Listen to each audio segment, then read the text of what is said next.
Hello and welcome to Awaken Within. I hope you're checking in well, whatever's going on in your world for you today. So for our episode today, I wanted to talk to you about sleep. And it's actually really surprised me when I spoke and asked my community what some of the challenges were with their well-being. How many people said that they were struggling to get a really good solid night's sleep. And so that is what I want to talk to you about today. Sleep is really important. I think we all know this by now. It's really important. It helps us to rebalance and heal and recalibrate overnight. And you've probably had the experience before when you've had a bit of a sleepless night, how it makes you feel the next day. You can feel really depleted, really fatigued. Maybe your cognitive function is a little bit off. And that's just with one unrestful night's sleep. So imagine how that would compound over time if you were having, struggling with insomnia or just having fairly regular, consistent sleepless nights. So that's why I really wanted to talk to you about that today. I wanted to share 6 of my favorite tips to help you to get a really nice slumber so that you can relax, rest, restore, rejuvenate, and repair, because that is what our sleep is there for, and that's what it's all about. And it's just a really nice, enjoyable thing to do, to have like a nice sleep routine, drifting off to sleep, waking up rested, and knowing that you're fueled and ready for the day ahead. So let's get straight into it. So the first one is, like I just touched on, is making a nice little bedtime routine for you. And so that's going to look different for all of us. So maybe you want to read a book before you go to bed. Maybe you want to do some journaling. Maybe you want to, go for a bit of a walk after dinner just to help your food digest a little bit more. Feel into what that is, what feels good for you. And I think the consistency and attaching that routine to the fact that you're going to have a really restful night's sleep in and of itself is going to help you to drift off into a nice little slumber.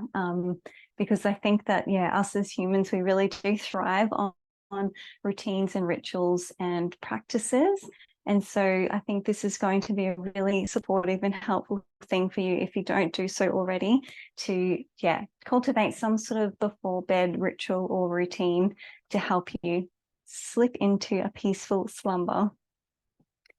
The second one is to reduce your screen time. So you might have already heard me harp on about this quite a bit, but the blue light that's emitted from all of our electronic devices is it can be really quite harmful, especially as we head off into the evening, because it disrupts our melatonin levels, the function of our melatonin, which helps us to fall to sleep. So it's really quite beneficial if you can sort of lower the lighting in the house, so you can get like nice special almost really ambient lights that you can put into your lights, light bulbs to put into the lights, just to really keep everything nice and dim and mellow, with more of like a yellow orangey red glow about them. And they say that that sort of like replicates the glow that would have come from a fire from way back in the day, when we would sit around the fire with family and friends. So if you can do that. And also I like to recommend wearing blue blocking glasses at night too. So I have a pair myself. So just pop those on, and that will help to deflect any blue light that you might be exposed to, either from the lighting in your home or your devices. And if you can try and stay off your devices at least an hour or two before bed, that's going to help you as well. And that kind of leads me into my next point, which is trying to avoid any late afternoon or evening overstimulation. So that could be from watching screens, so watching the TV or your computer or your phone. It could be over exercising. It could be dealing with some sort of high stress situation. It could be working late, anything that's requiring too much of your physical energy and your mental energy as well. If you can avoid doing that during the later afternoon hours and the evening, that's going to serve you really well, because we don't really want that cortisol to be starting to build in the later hours of the day. That's better off in the morning. So try and keep things nice and mellow and chilled out as much as you possibly can. The next thing I want to talk about is overthinking, and we can all be very guilty of this, can't we? Especially if there's something in particular that's going on for you in your life at the moment. This can cause us so many issues, but in regards to this topic of sleep, this can be a really big, have a really big impact on the quality of our sleep. So you might find that you go to bed and you're overthinking things so you can't fall asleep, or you either fall asleep but then you wake through the night and you're having these thoughts that are just disrupting and distorting things when you should be really sleeping and resting and recovering in that time. So what I like to suggest for this is journaling can be really helpful, either before you go to bed or keep it beside your bedside table just in case you do wake in the night. And that's just a good way to almost do like a bit of a brain dump and just get everything out. And you can come back to it later if you choose to. Nothing is ever as important as our brain likes to tell us. So journaling is a really nice way just to channel that energy, get it out of your head onto the paper, and then you deal with it another time.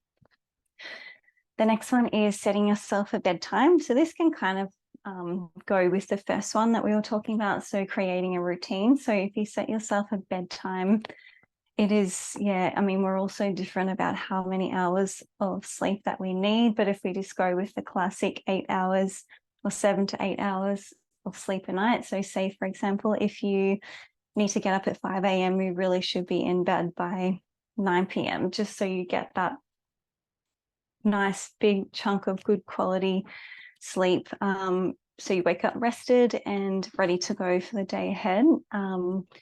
And just having that rhythm, that routine, that ritual is going to serve you as well. And the last point I wanted to touch on, which again could go in with your evening routine, is making a moon milk, or just having a nice milky drink before you go to bed. So after dinner and then before you head off to bed. This is actually an Ayurvedic practice as well. So they speak about this in Ayurveda, but just having that ritual, again, putting some nice herbs in there. So you could make like a turmeric latte, or you could make cacao if you're not too overstimulated. I prefer not to have cacao at all in the later stages of the day. And you could also add some nice adaptogens in there as well. So you could put some reishi powder in there, or some ashwagandha in there, and that's also going to help you to calm your nervous system and just get a better, deeper night's sleep, which is what we all want and what we definitely need and deserve. So these are my top tips for getting a restful night's sleep. Number 1 is creating a bedtime routine. Number 2 is reducing screen time. Number 3 is avoiding anything too stimulating in the late afternoon or evening.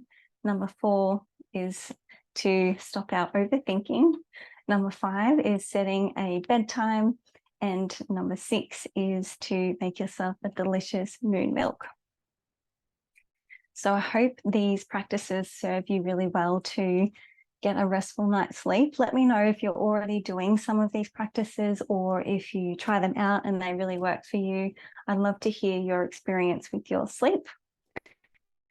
And that's it for today's episode. I'll just share a quick reminder before I say goodbye that my holistic wellness coaching sessions are only available for a few more weeks, which is a bittersweet moment, but I know that releasing those sessions is going to make space for my new offerings and new things to be explored in the world of my work. So I'm really excited for new beginnings. So yeah, if you want to book in while they're still available, I'll leave the link in the show notes for you. And if you have any questions about that, please do let me know. Until next time, take really good care of yourself, and I'll chat to you again soon.